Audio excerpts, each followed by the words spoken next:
One stone, one throw, one boy who refused to be afraid. This is not a fairy tale. This happened. The year around 1000 BC. The place, the Valley of Elah, a dry, rocky corridor between two armies. On one side, the Philistines, disciplined, armored, feared across the ancient world. On the other side, Israel, frozen. For 40 days, every single morning, a giant walked out of the Philistine camp. And every single morning, the army of Israel ran. His name was Goliath of Gath, 9 feet and 9 inches tall. His armor alone weighed 125 pounds. Every morning he stood in that valley and shouted, "Choose a man, send him to fight me." No one moved, not a single soldier, not a general, not even the king. For 40 days, fear won.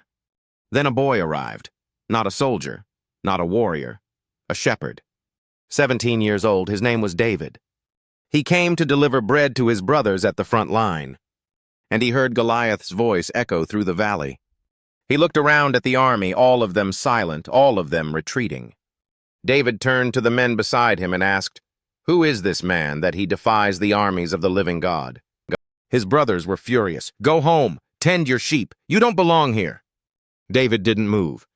Word reached the king. Saul sent for David. "You cannot fight this man," the king said. "You are a boy. He has been a warrior since his youth." David looked at the king and spoke without hesitation. "I have killed lions, I have killed bears. This giant will be no different." Saul offered David his own royal armor, his own sword. David put them on and immediately took them off. "I cannot fight in these. I have not tested them." He walked to a stream.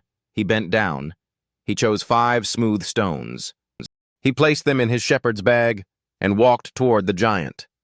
When Goliath saw David walking toward him, he laughed. "Am I a dog that you come at me with sticks?" David did not stop walking. He shouted back across the valley, loud enough for both armies to hear. "You come with a sword and a spear. I come in the name of the Lord. Today the whole world will know that there is a God in Israel." He reached into his bag, 1 stone. He placed it in the sling. He ran toward Goliath. He released.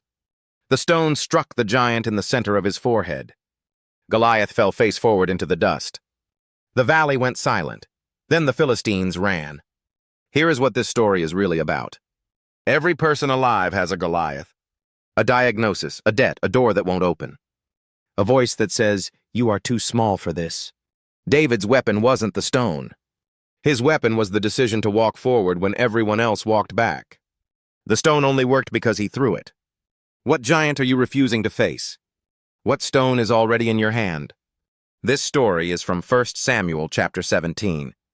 2,000 years old, still the most accurate map I know for facing fear. If this moved you, subscribe. Next week, the night a man wrestled with God and walked away broken and blessed.